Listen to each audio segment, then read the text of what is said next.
folie. La folie tisse une trame dont les reflets changeants illuminent et perdent l'esprit.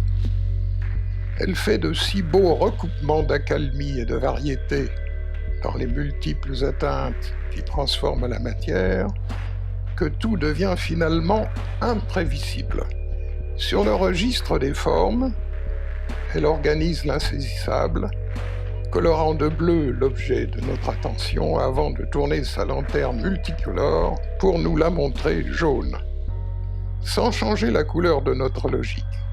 Avec 2 ou 3 règles différentes pour le même jeu, câline autant que féroce ou absente à dessein, la folie déroule un fil impraticable. Être équivoque, c'est être fou.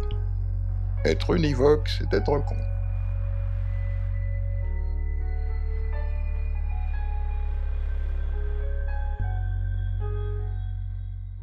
Si on retire la folie des possibilités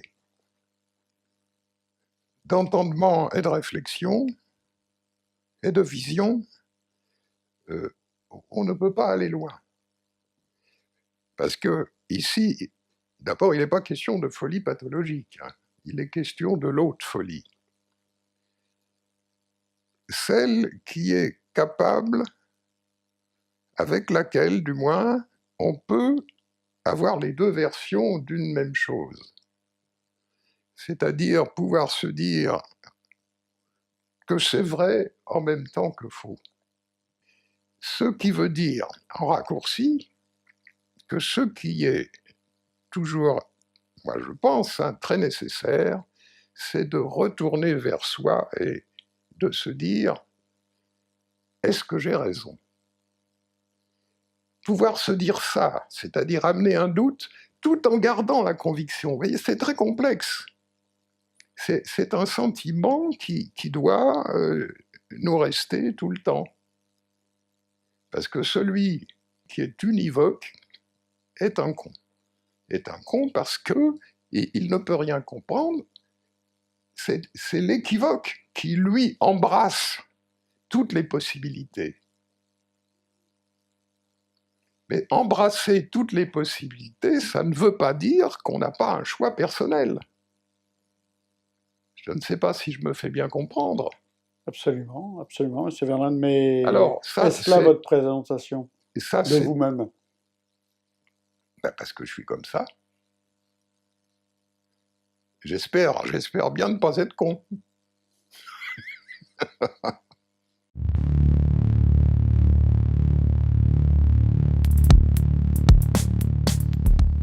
Si je prends la peinture qui, en fait, n'est pas du tout une histoire de pinceau, c'est pas une histoire de tout ce qu'on peut amener des modes et toutes sortes de choses. La peinture, c'est d'abord l'œil. Ça concerne la vue, principalement. Et c'est donc une vision du monde. C'est une vision du monde au départ, et ce qui construit la ligne qu'on suit, c'est la ligne de vie. La ligne de vie, c'est-à-dire tout l'enrichissement qu'on peut gagner à travers son propre parcours. Et c'est un parcours chargé, riche, de connaissances, d'impressions, de convictions, si on veut, qui fait qu'en fin de compte, on a des choses à dire qui sont de plus en plus complètes, de plus en plus nettoyées, de plus en plus, qui représentent de plus en plus une certaine vérité qui est la sienne.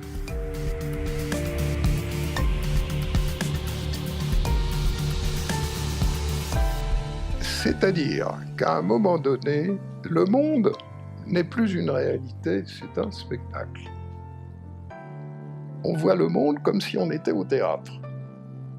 C'est-à-dire que pour ça, il faut effectivement beaucoup de recul. Mais le théâtre, c'est la peinture. Si on revient justement à nos visiteurs, à nous, ceux qu'on sait qui seront là. Qu'est-ce que vous pourriez nous dire? Qu'est-ce que vous avez envie de dire sur votre peinture ou la peinture en général? On dit, vous êtes le Bosch français. Bon, ben ça dit, vous savez, Bosch en lui-même contient toute l'explication. Ils ont envie d'entendre M. Verlaine parler aussi de peinture. Ah, ben bien sûr. Je vais dire une chose très simple, c'est qu'à notre époque et dans notre pays, enfin en France, il n'y en a plus. La peinture n'existe plus. Certains ont quand même du talent, d'autres en ont moins, enfin un peu de tout, c'est un mélange de gens qui le font quand même, mais qui ne sont pas du tout considérés. Et on préfère, à chaque fois qu'il y a une entreprise ou une idée, comment dire, officielle, on voit ce que c'est toujours l'art contemporain, regardez les statues sur les places, partout. Si on parlait du triptyque, votre fameux triptyque. Le triptyque, oh, oui. Que c'est quand même une œuvre le importante. temps, c'est un thème, quoi. C'est un thème très vaste, qui comprend tout, qui comprend le monde, qui comprend l'existence, qui occupe totalement la conscience. Enfin, c'est quelque chose d'énorme, le temps.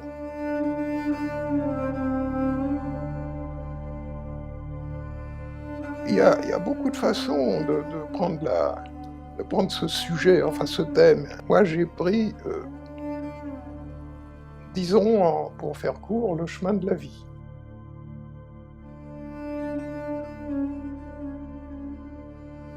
D'un côté, j'avais, venant d'un orifice, la naissance,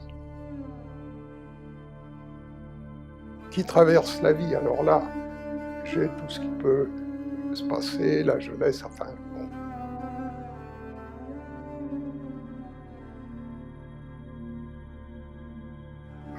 On arrive au milieu avec la représentation de tout ce qui dirige le monde, enfin les gouvernements, etc. Enfin, c'est simplement une réduction à des oiseaux, parce que je ne montre pas les humains tels qu'ils sont.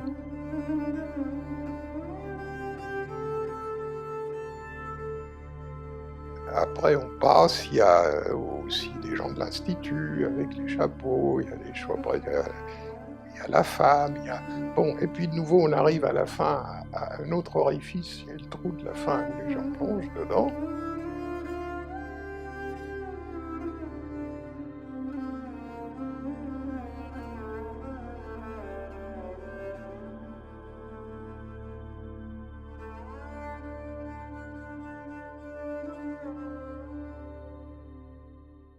Il y a trop de choses là-dedans, je ne peux pas tout dire. Non, mais techniquement, je reviens à la base. Parce que là, vous nous expliquez...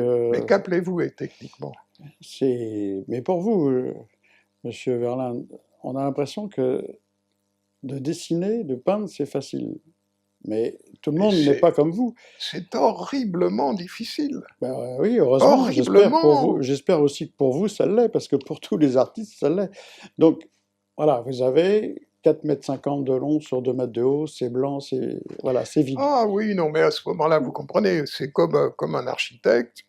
Pour pouvoir préciser les choses, il faut d'abord que les choses existent, pour les accepter ou les refuser. On ne peut pas, comment dire, décider quelque chose si ce n'est pas sur un endroit décidé, une idée qui est là et une forme qui est proposée. On se propose une forme. Et c'est à partir de cette forme, bon, qui généralement n'est pas la meilleure, parce qu'il faut toujours rectifier ceci, rectifier cela, ça n'est que ça. C'est-à-dire que l'outil numéro 1, c'est la gomme.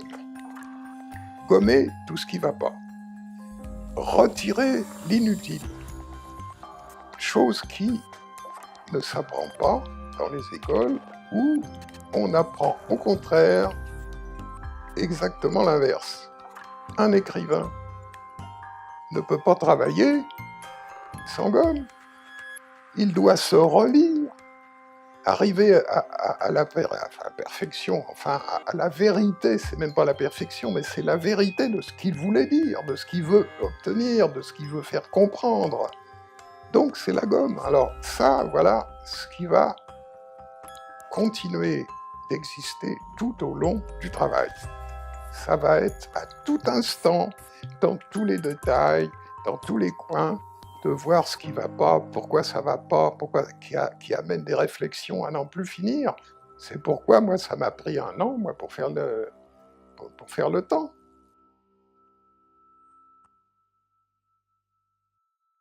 La femme, dans votre œuvre, dans l'ensemble de votre œuvre, est très présente. Très, exact. Ah oui, parce que la femme, elle représente beaucoup de choses. Beaucoup de choses. Elle représente d'abord tout ce que l'homme n'est pas, et différemment, quoi. Peut-être que la première chose, enfin pour moi, c'est le charme. Et puis, peut-être sa vision du monde qui n'est pas tout à fait la même. Avec, par moments, plus de discernement que l'homme, elle va dans la finesse des choses, elle est plus subtile.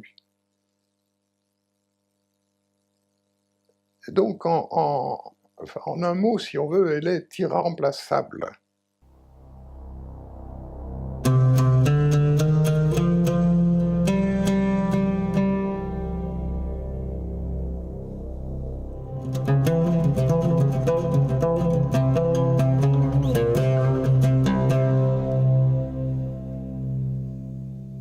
Alors, Monsieur Verlinde, les cadres, est-ce qu'on peut d'abord, d'ailleurs, appeler ça des cadres, parce que ça fait partie de votre œuvre. Donc, ça a beaucoup d'importance. Ça a toujours eu beaucoup d'importance pour vous. Est-ce que vous pouvez nous expliquer un petit peu? On ne peut pas aller au coin de la rue acheter un cadre de série pour mettre ça sur une chose qui est strictement pas une série, qui est quelque chose d'unique. Ça marche pas. Et personnel. Et personnel. Donc le cadre devient autre chose, et ne s'appelle plus le cadre. Là, c'est là ce que je cherchais, comment je l'avais appelé? Je l'avais appelé l'enclos des miroirs. Pour la peinture, ça m'a paru tellement évident que l'entourage est absolument la continuité de ce qu'il contient. Alors, à partir de là, vous avez toutes les dimensions, vous savez, le 15 paysages, le 3 figures, le machin, etc. Ça n'existe plus. Alors, je dis, pourquoi forcément un carré ou un rectangle? Pourquoi? Mais il n'y a pas que... La forme même est quelque chose de totalement libre. L'idée de cadre disparaît. Donc, on n'a pas des cadres, on a des panneaux.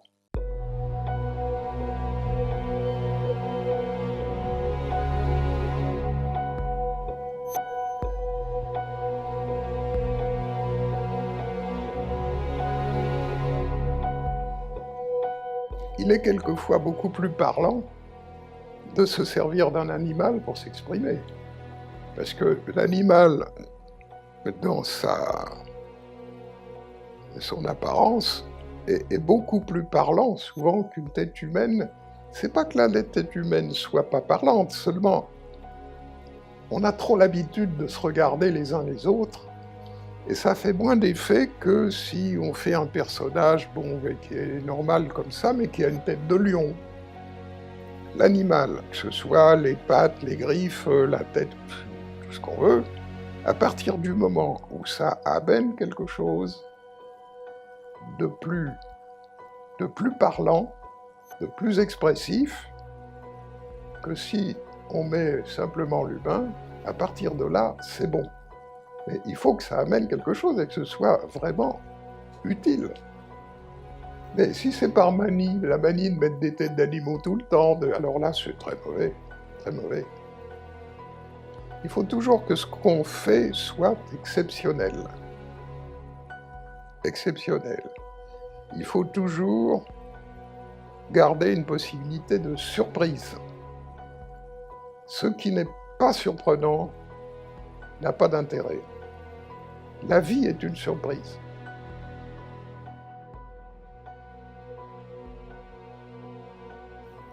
Quand je travaille toujours à partir du texte que je transforme en image, et il faut que ce ne soit pas littéraire. C'est ça qui est ça fait partie du travail, c'est toutes les subtilités, parce que si c'est littéraire, c'est-à-dire explicatif, c'est pas bon. Il faut que ce soit de l'image sensuelle. Et c'est tout.